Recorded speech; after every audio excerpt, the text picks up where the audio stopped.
Arhatic yoga is the understanding of our own spiritual path and the development and acceleration of that path. Twin Hearts meditation was designed by Master Choka Sui, and this is the foundation.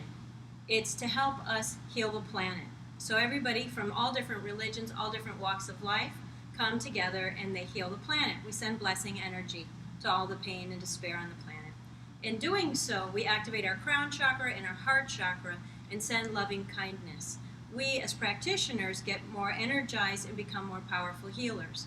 Why? For self-gain? Yes. But what's the big purpose? So we can develop compassion, mercy, and love towards ourselves, our families, our communities, and everybody that lives on the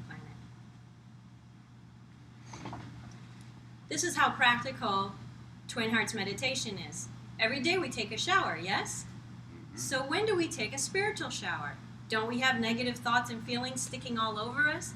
Don't we have difficult experiences and we could just wish we could wash them away? Well, doing the Twin Hearts meditation is a way to wash those things away. Master Choa was a brilliant man, a chemical engineer. He's the founder and creator of Arhatic yoga, as well as the practice of Pranic Healing.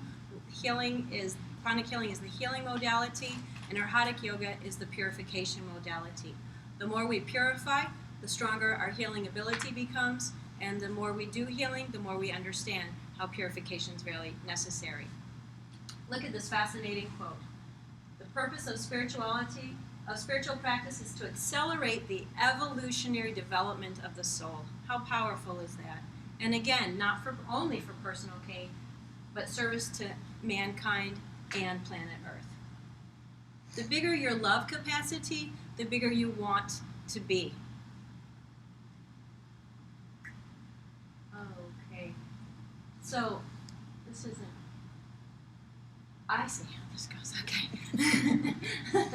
So there's 6 different yogas that Master Choa has combined, and he's put them all together into a very simple practice.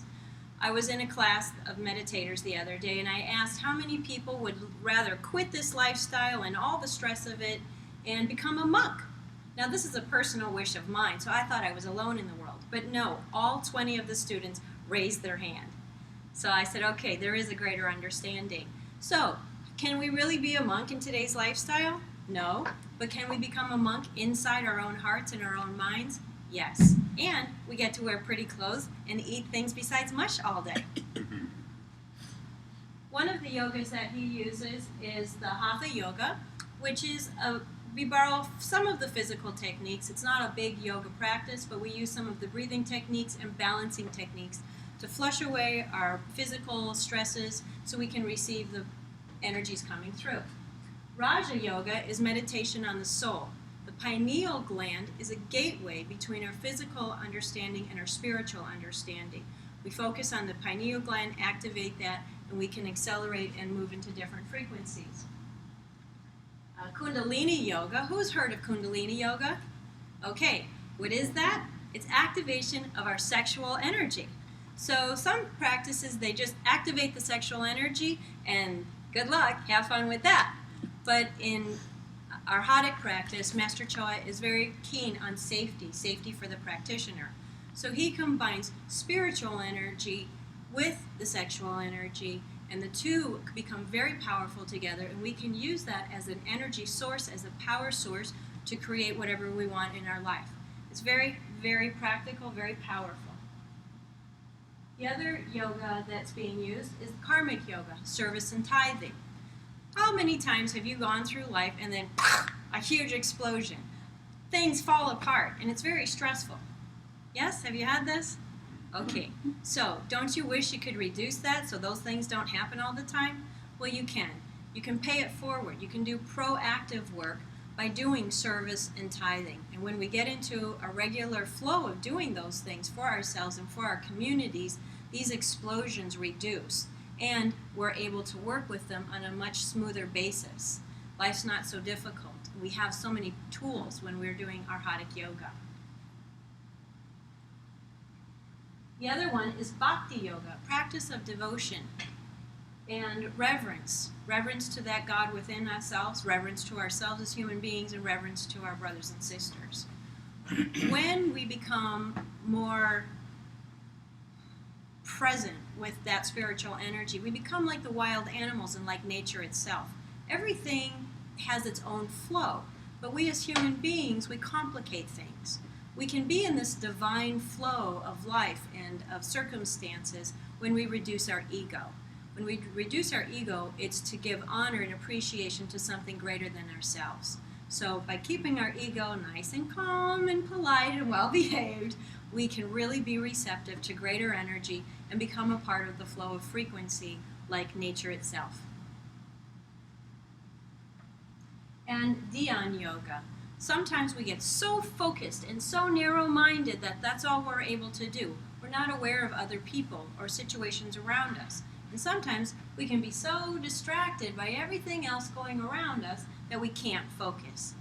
Dhyan is a practice that enhances our ability to focus on the outside and the inside at the same time, on the macro and the micro levels. It's very useful. So what are some of the benefits of Arhatic Yoga? Purification, as I've said before. Character building. When's the last time anybody's talked about character building? Days of Benjamin Franklin, maybe. Character building is very important. We learn these lessons in the first grade. Loving kindness, non-stealing, all of these practical things. So he helps us focus on those things. He's only broken them down to 5. More of this, less of that. And we're our own regulator. It's our own consciousness that takes these on. Safety. We're taken so good care of by Master Choa as students because he wants us to have strong integrity, strong abilities, and to really have a good, strong foundation to practice and to help serve other people. The practitioners of Arhatic Yoga are very powerful people, having great integrity and calm, peaceful, joyful presence about them. Not only have I seen it and experienced it myself, many others as well. Proper practice of meditations. Many spiritual practices leave you floating around out there. Have you ever met somebody? They're all ditzy and they can't get grounded. This teaching, again, practical. He keeps us grounded within the practices. He makes sure we're in our bodies and we're participating with other people, that we don't separate from other people by being in a different spiritual practice, but it really brings us closer to those around us. Universality.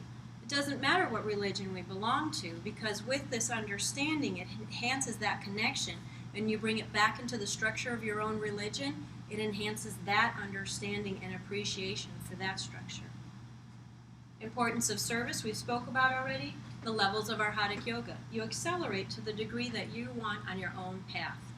Luckily enough, Master Glenn Mendoza from New Jersey, who is a neonatal surgeon and department head, as well as being a master, is coming to Atlanta. Very rare occasion, and he'll be teaching Arhatic Yoga October 19th and 20th. I'm helping organize this, so if you'd like any more information on it, please contact me. Thank you so much. Thank you.